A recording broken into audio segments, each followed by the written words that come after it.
안녕하세요. 스토리텔러 강아랑입니다. 그날 군대 이야기 오신 걸 환영합니다. 안녕하십니까. 반갑습니다. 최종훈입니다. 초대해 주셔서 감사합니다.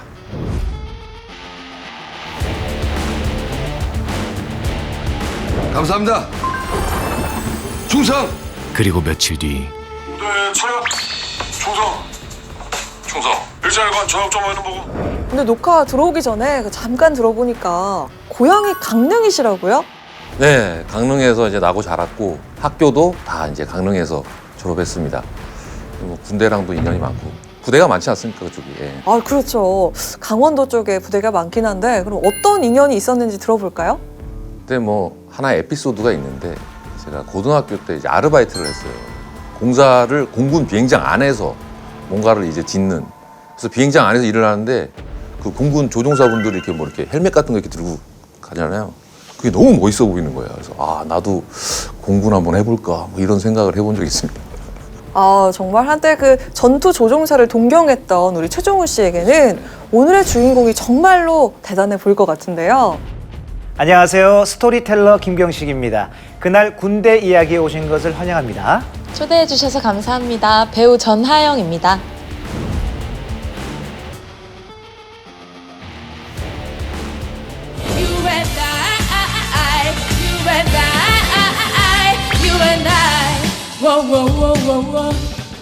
오늘 이야기 주인공이 공군이라는 이야기를 듣고 반가워하셨다고 들었거든요. 왜요? 제 22살 조카가 있는데 공군이거든요. 부사관. 그래서 어릴 때부터 공군이 되고 싶다고 얘기하더니 진짜 공군이 돼서 와, 멋있다 하고 생각했었어요. 이제 임관한 지 한 1년 정도 된 것 같습니다. 그랬군요. 어릴 적 꿈을 실제로 이룬다라는 게 사실은 쉽지가 않은데 조카분 참 멋있네요. 우리 전하영 씨도 배우가 원래 꿈이셨습니까? 네, 저도 배우가 되고 싶어서 대학교에서 연극영화학과를 전공했습니다. 꿈을 이뤘네요. 자, 오늘 그날 군대 이야기의 주인공도 어릴 적 꿈을 마침내 이룬 분입니다. 6.25 전쟁 당시 대한민국 공군 최초로 100회 출격이라는 기록을 세운 대한민국 공군의 전설 김두만 장군입니다.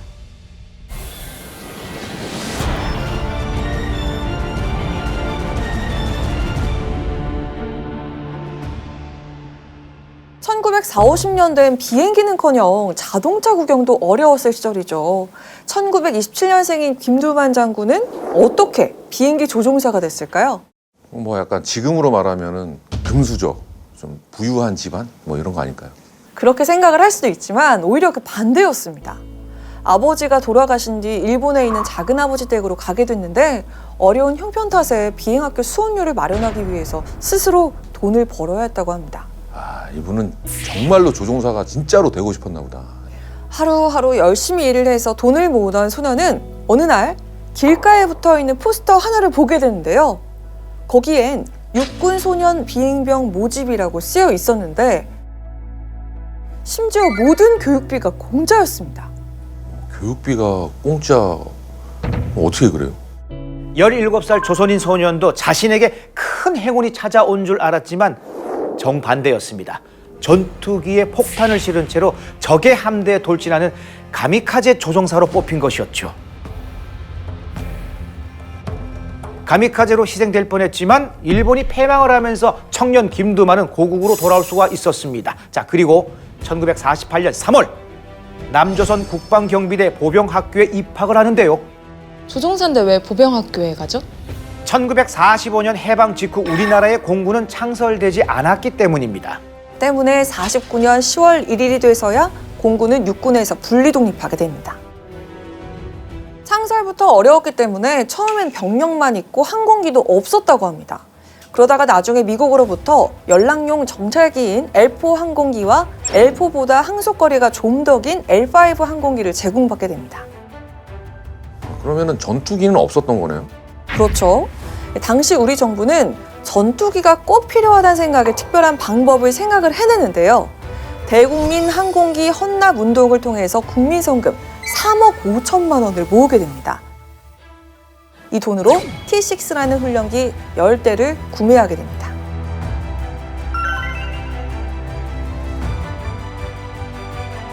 어, 70년 전에 3억 5천이면 어마어마한 거 아닙니까? 대단하죠. 그때 6.25 전쟁 날 때 말이요. T6라는 비행기 있거든. 그 대통령이 기가 막힌 말 했잖아. 미국 사람들이 안 주니까 우리 돈을 내서 거기서 내야 돼. 제수까지 헌금 내가지고 10대를 사들여서. 1950년 6월 25일 김두만은 동료와 함께 서울로 외출을 나가고 있었습니다. 그런데 낯선 전투기가 슉 지나가더래요. 그리고 잠시 후 헌병차가 사이렌을 울리며 소리칩니다. 전쟁이 일어났으니 장병들은 즉시 부대로 복귀하라. 부대로 복귀하라. 황급히 여의도 기지로 복귀해서 기관총으로 북한 전투기에 대공 사격을 했지만 소용이 없었습니다. 그리고 오후 4시 북한기가 여의도 경락고를 공격하기 시작합니다. 그 안에 뭐가 있었는지 기억하시나요? 국민 성금으로 산 비행기? 그렇죠. T6 건국기 10대가 있었죠. 그거 부서지면은 우린 정말 큰일인 거예요. 다행히 10대 중에서 한 대만 파괴되고 9대는 무사했습니다. 연료통을 비워둔 덕분에 연쇄 폭발을 막을 수 있었던 것이죠. 훈령이 10대 그걸 이제 여의도 경락고에 놓고 있었거든. 북한 전투기들이 와서 공격을 하는 거라. 공습이 끝나고 경락고로 가보니까 다행히도 10대 중에 한 대가 이제 피산을 해서 파괴되고 9대는 말짱했어요. T6 9대는 겨우 살렸지만 당시 북한군은 전투기와 폭격기 197대에 지원기 29대까지 226대 항공기를 보유하고 있었습니다. 공군 창설 당시 미국은 연락용 정찰기만 지원했던 거 기억나시죠? 자, 1950년 6월 26일 새벽 3시 이승만 대통령은 메가더 사령관에게 전화를 겁니다. 이 전화를 받고 메가더 사령관은 F-51D 전투기를 비롯한 군사 지원을 약속했고요. 그날 저녁 T6를 조종하던 10명의 조종사는 일본 큐슈에 있는 이타즈케 미군 공군기지로 날아갔습니다. 전투기를 가지러 간 겁니다.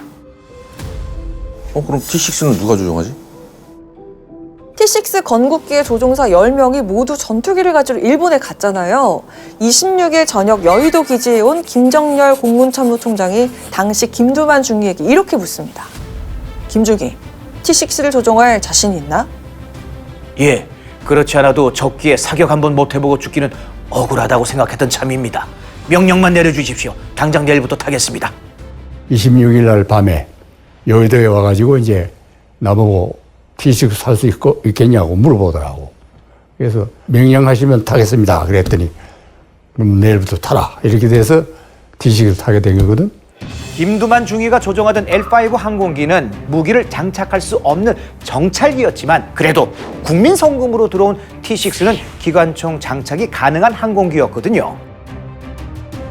전투기는 아니지만 공격을 해볼 순 있겠네요. 다음 날 아침 1시간가량 공중에서 조종 연습을 마치고 돌아오니 출격 명령이 김두만 중위를 기다리고 있었습니다. 그날 탈 T6에는 비행부대장 이근석 대령의 지시로 2명의 정비사가 밤새 제작한 폭탄거리가 장착되어 있었습니다. 폭탄거리라고요? 네. 그게 뭔가요? T6가 원래 기관총 장착이 가능하지만 항공기만 먼저 들어오고 기관총이 아직 도착하지 않았던 거예요. 그래서 궁여지책으로 폭탄거리를 단 거죠. 다른 비행기들도 다 폭탄거리를 단 건가요? 시간이 부족해서 폭탄거리를 달지 못한 T6도 있었고 무기 장착이 불가능한 항공기들도 있었습니다. 우리 공군이 선택한 방법은 맨손 폭격이었습니다.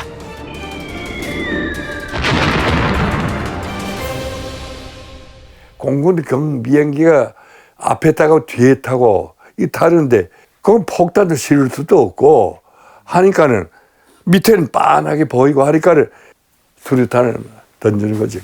주어진 상황에서 최선을 다했지만 전쟁 초기 소련의 지원까지 받은 북한군의 막강한 전력을 막기엔 역부족이었습니다. 6월 28일 북한군은 전쟁 발발 3일 만에 서울을 점령합니다. 와, 이게 그때 이 전투기만 있었어도 참. 당시 북한군의 주요 전력이 바로 전차였는데요. 전차는 항공 공격, 즉 공중 폭격에 매우 취약했거든요. 하지만 국군은 전투기가 없었으니까 북한은 수월하게 진격을 할 수 있었던 거죠. 그러면 그 일본에 아까 갔던 그 조종사분들, 그분들 마음이 진짜 급했을 것 같아요. 아니 아무리 베테랑 조종사라고 하더라도 항공기 기종을 바꿔서 조종을 하려면 정말 많은 훈련이 필요하거든요. 하지만 전투기를 가지러 일본으로 간 우리 조종사들에게는 시간이 없었습니다.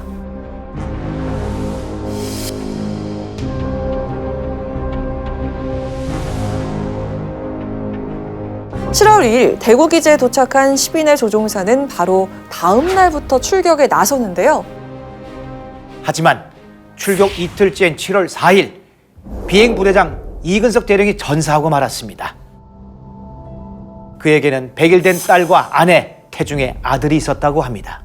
6.25 전쟁 동안 김두만 장군은 선후배를 비롯해서 많은 동료 조종사들을 잃었고 본인도 죽을 고비를 수도 없이 많이 넘겼다고 합니다. 특히 정찰기는 장착된 무장도 없고 비행 속도도 느리기 때문에 몇 번이나 생사를 넘나들었다고 해요. 출격 자체가 무서웠을 것 같아요. 한 번은 충북 음성지역 상공을 정찰하다가 북한군의 대규모 포진지를 발견했는데 기지에 따로 챙겨두었던 15kg짜리 폭탄 2발이 생각나더래요.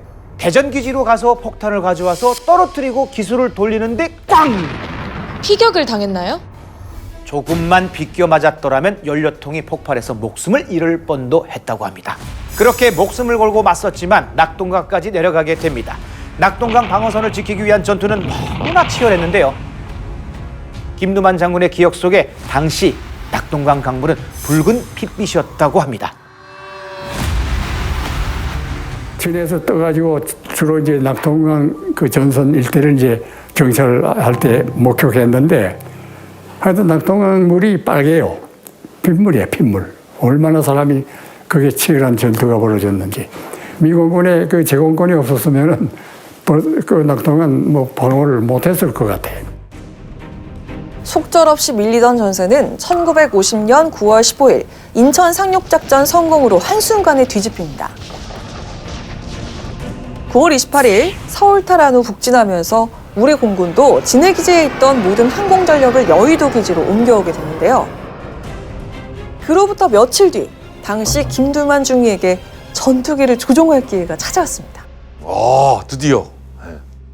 10명의 조종사가 바다까지 건너서 가져온 F-51D 전투기로 훈련을 마치고 10월 2일부터 마침내 출격을 시작합니다. 이제 나가는 겁니까, 이제? 예. 결과는 대성공! 미군 조종사들과 함께 세계 편도로 출격해서 그날 하루에만 전차 6대, 열차 10량, 군용 건물 한 채를 폭격하는 전과를 거두게 됩니다. 이제 쭉쭉 올라가겠죠. 기세를 몰아서 북진하던 우리 군은 아쉽게도 중공군의 개입으로 철수를 해야만 했는데요.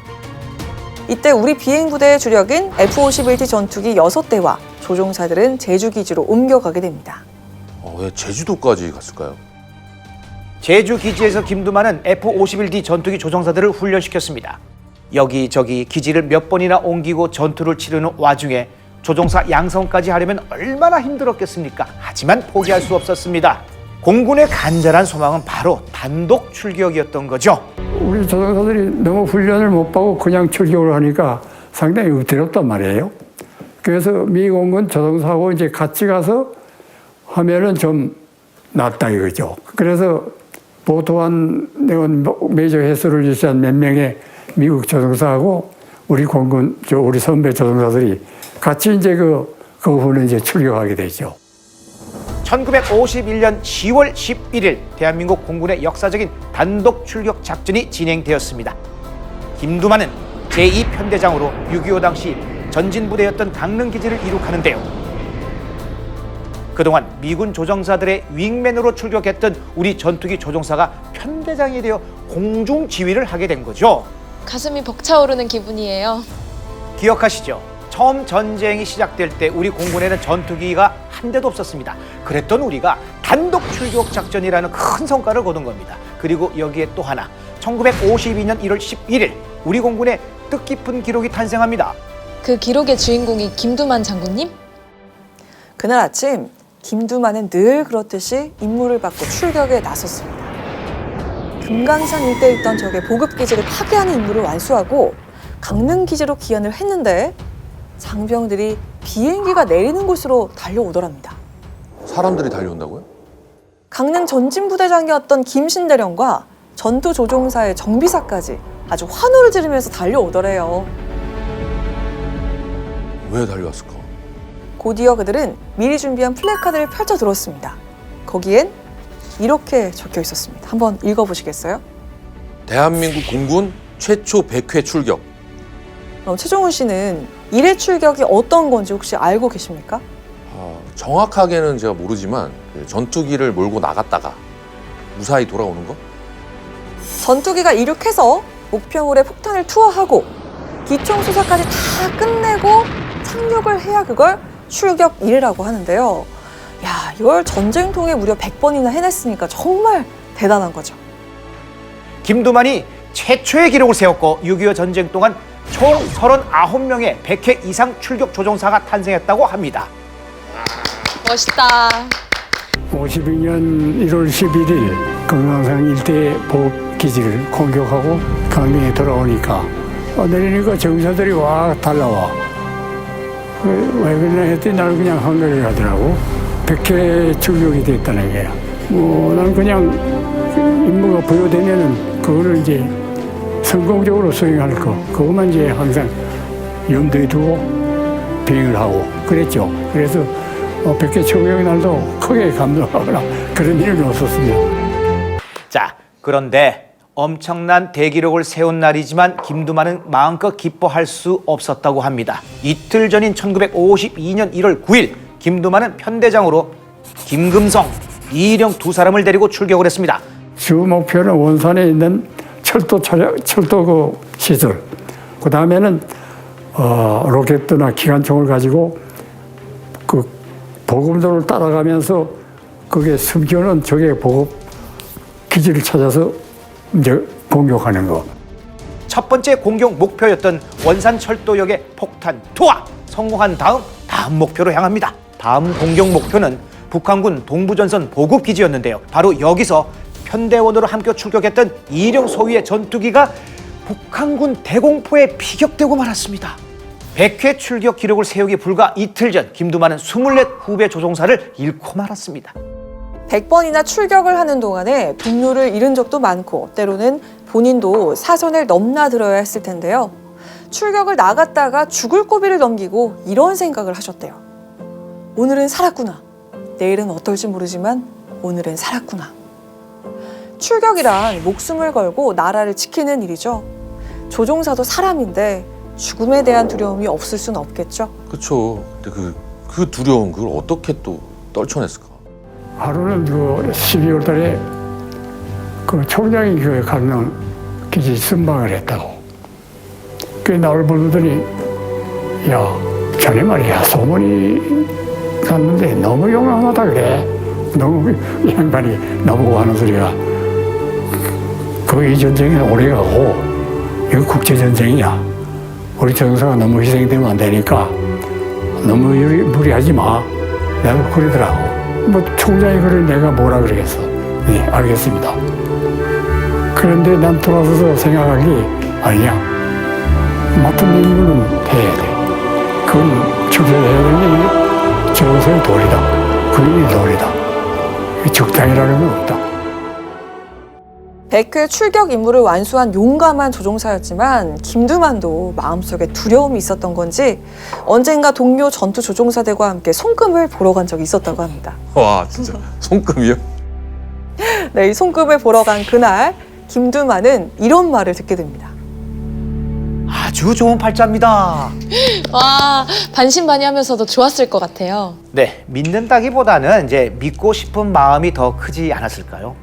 어려운 순간이 닥칠 때마다 그 이야기를 떠올리곤 하셨대요. 아주 좋은 팔자. 전설 같은 분의 인간미를 엿본 것 같아서 좋은데요. 손금 덕분인지 어떤지 확인할 길이 없지만 어쨌든 김두만은 100회 출격을 무사히 마치고 사천기지로 내려가게 됩니다. 베테랑 조종사를 아껴야 하는 상황에서 공군 지휘부가 그에게 후배 전투 조종사 양성을 지시했기 때문입니다. 왠지 비행 교관도 엄청 잘하셨을 것 같아요. 원래 그 100회 출격하고 이 후방으로 이제 돌려보내는 게 미국 공군이 처음 이제 그런 제도를 가지고 있었다고. 왜냐하면은 너무 오래 전투에 해놓으면은 우수한 전투 조종사를 잃을까봐 빨리 이제 그 경험을 후방에 가서 후배들 양성할 때 이제 쓰게끔. 근데 우리 공군 지도부에서도 그걸 이제 본뜬 거죠. 전투 경험을 후방에 가서 후배들 전수해가지고 이제 강내에 보내라. 1952년 여름 유엔 공군은 평양 대공습 작전을 감행하게 되는데요. 총 3차에 걸쳐 진행된 대규모 공습 작전에 김두만이 길러낸 전투 조종사들이 출격을 했습니다. 아, 이거 왠지 엄청 잘했을 것 같아요. 임무를 훌륭히 수행한 건 물론이고 더욱 기쁜 일은 출격했던 조종사 전원이 기지로 복귀했다는 사실입니다. 김두만 장군은 최고의 전투 조종사이면서 동시에 리더로서의 자질도 훌륭한 분이었는데요. 김두만 장군이 자신의 22년 공군 생활 중 가장 즐겁고 보람된 시간으로 꼽은 건 언제였을까요? 뭐 당연히 공군 참모총장 그 시절 아니겠습니까? 김두만 장군이 꼽은 최고의 시절은 제10 전투 비행 단장 시절입니다. 제10 전투 비행단을 최고의 정예 전투 비행단으로 만들고 싶어서요. 공중 사격 훈련에 손목시계 상품도 걸고 15,000시간 무사고 비행기록도 수립하며 열의를 쏟았다고 해요. 부하들과의 추억이 많으셨겠어요. 즐겁기도 하고 보람도 있었다고 말씀하시는데요. 1950년대 후반이라 박봉으로 생활이 많이 어려웠다고 합니다. 1950년대 후반에는 쌀도 많이 부족했거든요. 고철 같은 걸 팔아서 마련하셨을까요? 방법이 상상 초월입니다. 활주로 옆에 있던 넓은 공터에 아예 논을 만들어서 장병들과 함께 농사를 지었다고 합니다. 정말 대단하죠? 와, 대단하다. 농사를 직접 지었구나. 진짜 대단합니다. 뭐 제가 그 비행단 소속이었어도 목숨 바쳐서 정말 충성했을 것 같습니다. 함께하는 이들의 가슴을 뜨겁게 만드는 참 좋은 리더신 것 같습니다. 성실하다고 할까? 열심히 하는 사람. 공군에서 그래도 그 클래스에서는 제일 일선발이었고 제일 앞질러서 이제 가신 거기 때문에 뭐 그걸로 다 이해할 수가 있지. 20대 청년이 100세를 바라볼 만큼 어느덧 시간이 많이 흘렀습니다.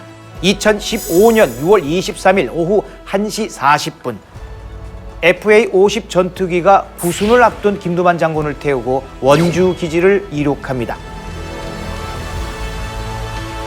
생애 마지막이 될 전투기 탑승. 목숨을 걸고 지켜낸 조국의 하늘에서 그는 어떤 생각을 했을까요? 조국을 지키기 위해 출격을 해야 했던 전투 조종사 김두만. 그 시절 당신이 지켜낸 조국의 그 하늘 아래 우리가 있습니다. 김두만 장군님처럼 목숨을 걸고 영공을 지켜낸 대한민국 공군이 없었다면 이렇게 평화로운 하늘 아래 살 수 있었을까? 그런 생각이 듭니다. 감사한 마음 오래 간직하겠습니다. 올해도 어김없이 6월 25일 이날이 찾아왔습니다. 벌써 이런 한 번째 만남이지만 저는 아직도 이날만 되면 가슴이 뜨거워집니다. 그리고 귓가에는 우르렁거리는 비행기의 엔진 소리가 들려옵니다. 6.25 전쟁이 발발했던 그 순간 저는 대한민국 공군의 조종사였습니다. 그때 우리 공군은 연락기 12대와 훈련기 10대가 전부였습니다. 하지만 우리는 무조건 비행기에 올랐고 그렇게 전투를 시작하여 저는 대한민국 공군 최초로 100회 출격을 한 조종사가 되었습니다. 그 사이 저의 비행기는 몇 번이나 총탄을 맞고 저는 죽을 고비를 몇 번이나 넘겼습니다. 그러다가 함께 출격했던 전우를 잃기도 했습니다.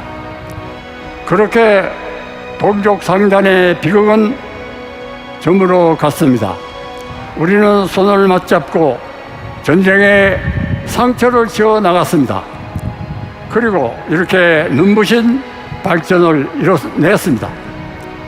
조국을 위해 목숨을 바친 참전 용사들의 헌신이 있었기에 가능했던 일이었습니다.